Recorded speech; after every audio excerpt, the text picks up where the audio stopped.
Welcome to the Next Play podcast. We're recording live on Facebook. I've got two very special guests today. Two guys I've worked with, two guys that know the game. They are considered young geniuses, although they're not that young anymore. I've got Russ Willemsen of Tennessee State, and I've got Patrick Moynihan of Appalachian State. How are we doing, guys? Great, Tommy. Appreciate you having us. All right, so I'm going to give y'all's bios real quick. You ready? Here are the bios of, I was just bragging, Pat, on how I have this Facebook thing figured out. And hopefully, hey, last week, we're still live, but last week it got me pulling my Invisalign in and out of my, so anyway, there were a few kicks. All right, so Russ Willemsen graduated from Lee University in 2004. Am I right? That is correct.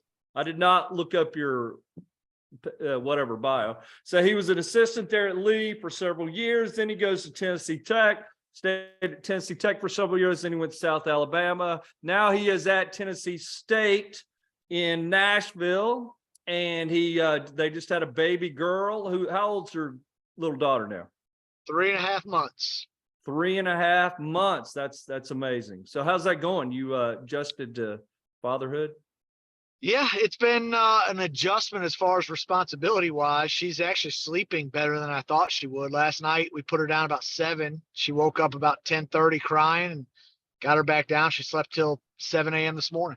So 3.5 months. I thought it was longer than that. How'd that go during the season? When was she born, and did you miss a game, or what happened? I actually missed 3 games because the first 2 were right around the date she was supposed to be born. We were on a trip to California, so it was too far to go in case my wife went into labor. And then the second one was we were on the road at St. Louis, and she was born the day before. So, wow, man.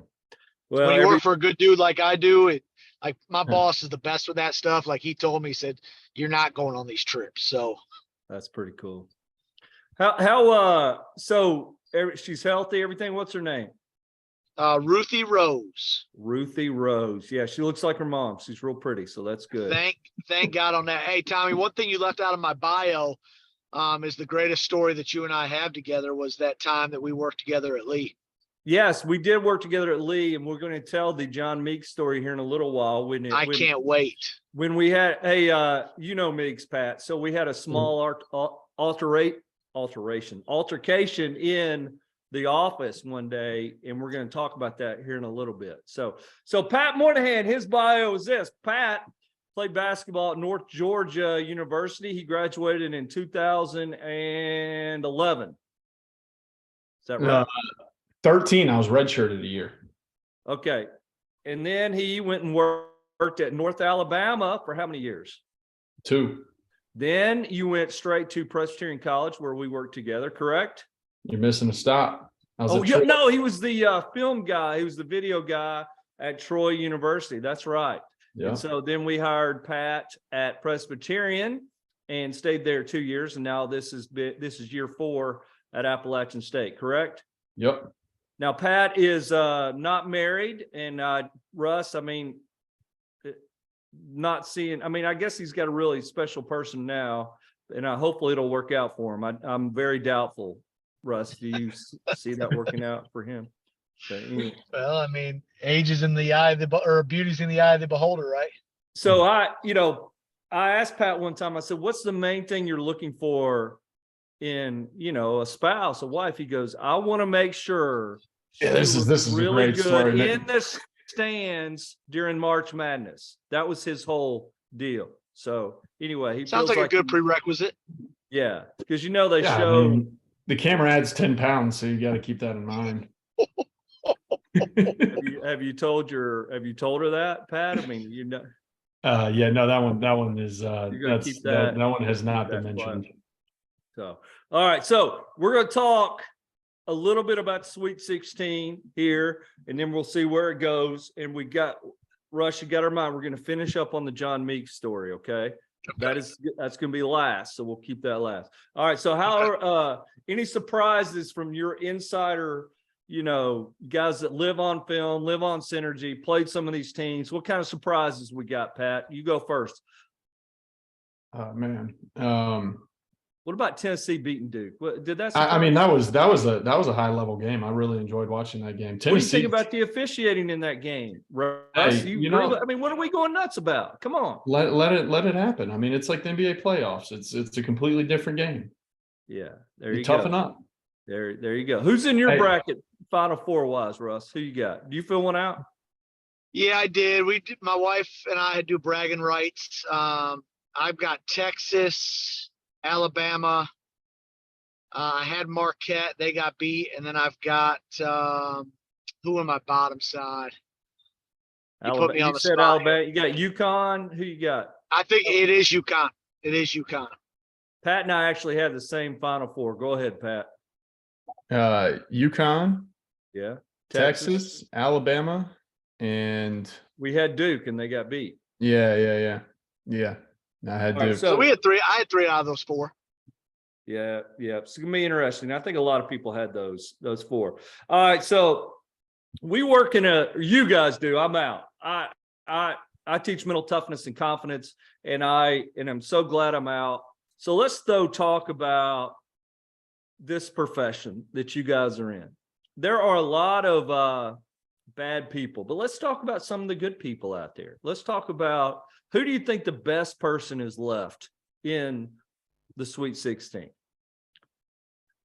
The best head coach. As a human, not the best X's and O's guy, the best human being. Jerome Tang. Jerome Tang has to be one of the nicest human beings you will ever meet in your life, ever. What about you, Pat? I've never met him, but I'm glad. Now, Russ, you did state for our listeners, by the way. Your COVID podcast, he was a guest on it, wasn't it? Yes, and he is. I listened to that. He was great. He's unbelievable, man. Like, why was I not on your COVID podcast? Like, you're not very mentally tough, so we couldn't have a softie on there. I teach mental toughness, so anyway. I mean, you do now, but at the time you weren't. Yeah, that probably too. All right, so have you met him though, Pat? I have not met him. I've heard good things. Adam Flagler, he brags about him a lot, so I trust Adam's judgment of character. Yeah. So, by the way, Russ, Patrick Moynihan and I, if it was not for us, there would be no Adam Flagler. He would have been at North Georgia or Nicholls State. No, he didn't even have that offer, did he? He had it. No. We're saying he didn't want to go to Louisiana. No, the narrative is he had no Division I offers. You connect with him, you find him, and then DK asked me, "Hey, what do you think of him?" I said, "Well, he's better than anybody we have." There you go. That's the story. Stick to it. There would be no Adam Flagler. You want to hear a funny story with that? Yeah, go ahead.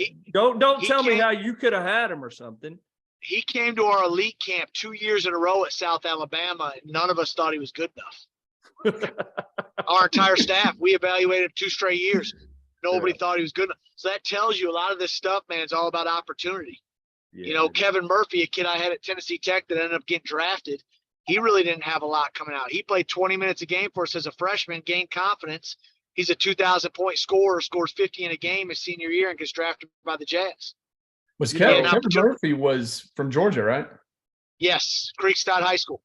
I'm the only one out of us 3 who thought Junior Clay was any good too. So Junior Clay from Chattanooga, Tennessee, who ends up being one of the all-time leading scorers in the OVC. So I'm the only one out of us 3 who thought he was going to be any good out of high school. So let's just keep that. Well, I never saw him out of high school, but I know he killed us at Tennessee Tech.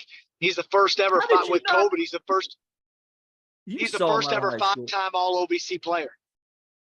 Pat, Junior Clay surprised you at all that he went nuts? You liked him okay, didn't you? I did, because he had wiggle. He had good burst of speed. He could get to the rim, but DK was caught up on he couldn't shoot the ball. But some kids can learn how to shoot if they put in the work. So he figured out how to shoot the ball. Yeah. Yeah, that's a great story. So anyway, other good guys in the profession. Rick Barnes. I love Rick Barnes. I know y'all aren't going to say anything negative about him. How many times have y'all, Russ is locked up there. So Rick Barnes, he's top 2 or 3, right? Well, I mean, the way he's beaten me when we've played against him, I don't think he's a nice guy. I mean, he full court presses you for 40 minutes, even if you're down 40. So I question how nice he really is, but he's a good coach. He's nice after the game, right? You were a part of one of those. I was a part of, Yeah. I was a part of one of those. Hey, Yeah. Russ, we're playing Tennessee. We get up 2-0. They score the next 28. And wow. yeah, it was so crazy. It was, the Admiral, it was the Grant Williams team. And Rick is messing around with some lineups and he has Schofield at the 2. And so Dustin's yelling at me, why is our 2-guard guarding him? I said, because he's playing the 2. I mean, what were we supposed to anyway? It was nuts. So you don't like Rick Barnes? What? Hold on. The best part of that game was when we were down 30 and we're putting in our shooter, Ethan K. Yeah. And as he's going in, Tommy grabs him by the arm and says, hey, don't dribble the ball. And he was just like, what? And he was like, no, seriously, they're taking it from our point guard. Don't dribble the ball. Just shoot. Just catch and shoot. Just catch and shoot. Yeah, he hit like 3 of them though. Yeah, he did. Yeah, he made it a 40-point game to like a 35-point game. It was respectable. Yeah, no doubt. Love We it. went on that run late. All right, so other good guys. Like today's a disappointing day in my mind in the coaching profession, and I'm going to say it because you guys can't because you're in it. I mean, here we have, Rick Pitino back at St. John's. I mean, how many mistakes do you get? You guys can't. This is Tommy Brown saying this, but I think both of you would be better off if you had some major scandal attached to your name. I think y'all would probably rise greater in the profession. So any thoughts on that? I mean, any temptation with that, Russ? I mean, come on, talk to me. Like if you had some major scandal, actually for assistants though, they never get back in the game. It's just the head guys can do whatever they want. So anyway, No question. Any politically correct statements on that, Pat? Man, I don't know. I don't know. Don't get fired for politically losing. correct. Is that a politically correct question? Hey, are you willing to break the rules or have a scandal to better your career? Am I wrong though that? Do you guys know LJ Kilby? Retired, long time. Yes. Yeah, Rush does. Pat, he was all over. He told me one time a few years back, he goes, my problem was I just tried to keep from getting caught cheating. I'd have been much better off if I'd have gotten caught. I mean, there'd have been people thinking. So anyway, I just cannot believe that. I mean, I guess if you win enough games, you can do whatever you want. So yeah, don't get fired for losing. Yeah. That is so true. So the guy at John Aiken, I think is a great guy. It's a sad story what happened to, and people listening to this, McNeese State guy, great guy. He was at Bellhaven. I got to know him when he was there. Works his tail off. You like him too, don't you, Russ? I mean, great guy. I mean, I don't know if you know. Yeah, him he's always been good with me. I mean, he's been around for a while, and again, politically correct, but the guy that gave him the job, he worked for as an assistant when that guy was the head coach, and then 2 years, I think, was it 2 or 3 years he lasted? 2 years as head coach. Yeah. 2 years and gets let go by a guy that he helped win a lot of games when he was his assistant. Yeah. And then he hires Will, who, doesn't come with a clean track record, I guess, right? Is that the best way to say but that?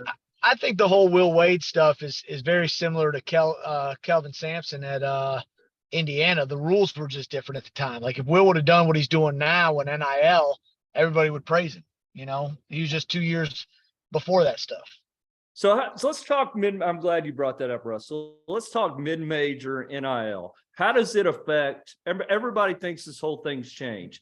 And I would think, being an observer and talking to people like you guys, the transfer portal's had a much bigger impact than NIL has. Am I right on that? Pat, you go first with that. Yeah. Well, I mean, they go hand in hand though, because some kids, if you have a good year at the mid-major level, a kid is going to enter the portal and try and create a bidding war with NIL because they know the mid-major school can't pay them what the high major schools can. But the transfer portal, I mean, that in itself is the movement of just running from adversity. Whether it's not playing or whether it's not getting enough shots. I mean, shoot, you see kids going in the portal because they don't like the amount of shot attempts they get. But I mean, it's a wild deal, and it'll kind of changes the landscape of how you have to recruit and coach and deal with these guys. What do you guys do with NIL, Russ? I mean, do y'all have a collective, or how does that? What can you? I mean, how does that work? I mean, is it how level of a playing field is it in the OVC? Let's say that. Ask that. There's a kid that we lost out to from a school in our league that got $50,000. Wow. So, it's all relative to what you can get. Like, there's a kid that I know that was at the low to mid major level last year. Okay. He transfers to a high major, puts up the exact same numbers at the high major. He's leaving again as a grad transfer, and we called him the other day, and he's getting 60 to 90,000 right now offers in NIL money. Well, we can't compete with that. Yeah. And it's hard because like Pat said, I don't know. You got to decipher through all the BS to see what's real and what's not. And some of these kids, that's what they're looking for. All right, this is our last conversation. We can't offer that. Yeah. It is what it is. How much, well, go ahead, Pat. Well, I was going to say kids are getting caught up in a one-time payment. So like what they're getting offered isn't life-changing money. If you get paid $80,000 for 1 year, that's not life-changing money.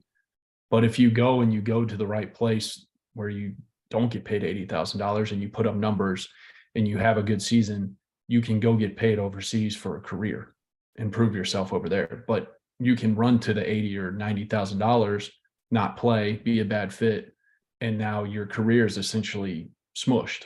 You don't have anywhere to go because you got no film. Yeah. And sometimes that offer is not what they receive either. No, that's true too. Yeah, I bet you guys could go into crazy stories on that. All right, with the portal, I heard a stat that only 20% of the 2022s that were signed were, if the Division I and Division II level, were incoming freshmen. Only 20% of the people that signed. Would you guys, what do you think? Does that number sound low to you guys?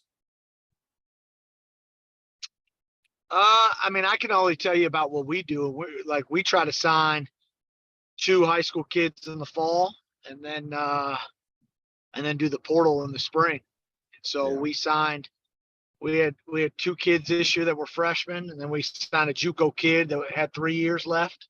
So I think it's hard when you bring in a whole team from portal guys, because those guys are leaving for a reason, and they all think they're going to come in. Like last year's team, we had a lot of talent, but they all thought they were going to come in and be the man, and we struggled. We won 14 games the year before. This year we had a bunch of guys that actually played well together and had good skill and shared the ball, and we won 18. So you've got to be careful with the portal, because if you get too many guys, some of them are going to have their own personal agenda. How about you guys, Pat? What are you seeing with the portal? Well, I mean, similar to Russ, we did 2 high school this fall, and then we might go 1 more high school this spring, but I mean, it's portal or some sort of transfer. And so, with us signing probably 3 or 4 in the spring, I mean, that adds up 20-something%. But I would also argue that a lot of schools aren't filling all their scholarships because the 11th, 12th, and 13th man on the roster is usually going to end up in the portal anyways, because they're not going to be happy. Yeah. Whatever happened to redshirting? Is that ever going to, I mean, no one, I guess we can't even wait. We redshirted 2 this year, and one of them is going to be really good. He just had some seniors in front of him. The other one ended up transferring because he wanted to get closer to home. But I think the way the game's changed is from here on out, it's always been, hey, we want to build a program and we want sustainability and we want culture. And it's such a key word, culture. And yes, it is culture. You want to bring in the right kids. I don't think you're building a program anymore. You're building a team, and that team has an 8-month cycle, and then you're going to try to build next year's team. How different is that from the NAI days? That's what we did every year, right? Yeah, I would say that's pretty accurate. Yeah. Pat, you were never blessed to be at the NAI level. You were the D2 guy. So anyway, and North Georgia. I tried out for Sanderson down at Faulkner State and didn't make the team. So, yeah, I had a brief stint, a little 1-hour stint in NAI. You didn't make the team at Faulkner? I was absolutely punked by the guys that were out there. I mean, he had JUCO dudes. Russ, I could see Pat being way too soft to play for Sanderson anyway. I was getting thrown around like a rag doll. I was probably 25 pounds too light to be out there on that floor. Yeah, that's Sanderson. Awesome. They played that Rick Barnes defense where they got to know you can't call them all. That's the philosophy.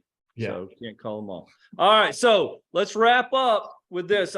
Before we tell the John Meeks story, Russ, tell me your winner. Tell me who's winning it all, and have you changed since? I watched Alabama play in the SEC tournament. They are long, they are athletic, they guard you, and they can really shoot. I got Alabama winning it all. If Brandon Miller's healthy, 100% with you. Pat? Yeah. I'm gonna go with the same. I think Alabama's loaded. They got a lot of talent. They're athletic. They're physical. I think they can compete and beat anybody out there. Yeah. Now, I'm hoping. I think UCLA might make a run at it right now. Watching they're really good, aren't they? Yeah, they're playing really well. They're nasty. And Houston, I hope they make it so I can stay in Bobby's house and he can stay at the Hyatt. That's my. All right, finishing up with this, Pat. This is a great story. So one day, they were redoing the arena, so we were kicked out of our offices at Lee University. So we're in this little double wide trailer, and that's where we're hanging out. It's where we're getting it done, right? The women's staff's there, the men's staff. It's our time. So it's late one day. Meek starts talking a little trash to Russ. Russ, do you want to go from here, or do you want me to keep going? You keep going. All right. So Meeks is talking a lot of trash to Russ, and Russ is like, "Listen, I'm gonna body slam you, Meeks. I'm gonna body slam you. You better watch your mouth." So Meeks just keeps running the mouth, keeps running at him. Meeks it escalates a little bit. It's all in Christian love, though. It wasn't, So Meeks comes at Russ. Russ picks him up, looks like a UFC guy, and slams Meeks down. Meeks taps out like in 2 seconds. It was a grown man move by my boy right there. What did I miss there, Russ? No, that's pretty accurate. It maybe lasted a little longer than 2 seconds, but it was less than 10 seconds. I had him folded up on his back, tapping the ground that he was done. Yeah, he was just kind of wailing a little bit. It was over though. Yeah. So yeah, Russ, I was kind of scared because I didn't want Meeks to die. I wanted Meeks to make sure he was breathing and stuff. So it was. I got 2 things from that. One, that's not the best John Meeks story I've heard from you. Okay, what's the one with the boulder off the mountain is epic. Yeah, that one's too much for live. We'll have to do that a different time. So and then Russ, this is didn't you break Frank Davis's nose playing 1-on-1 with him? No, he broke mine. We were playing. Okay.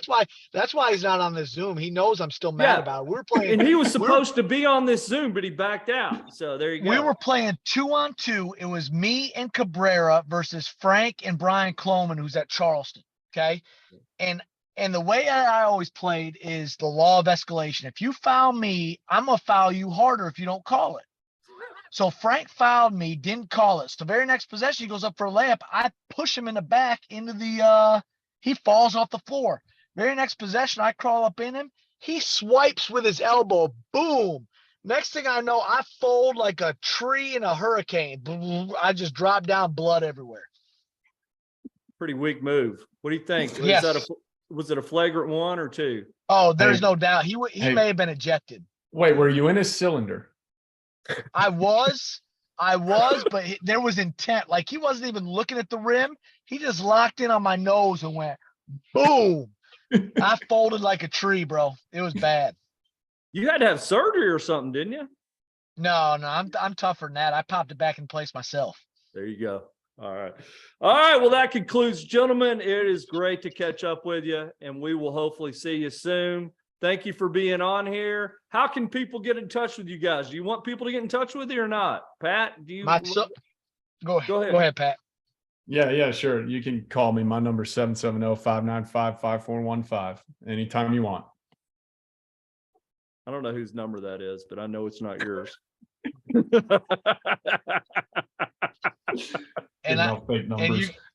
And you can hit me up on social media, Twitter, Instagram, Facebook, Twitter and Instagram. It's at Russ Willemsen. All right. Hey, I think we're going to get good reviews on this, so we'll have you back. Okay. We'll do it Appreciate again. you. All right, guys. Take care. See you. Appreciate it, Tommy. All right. See you.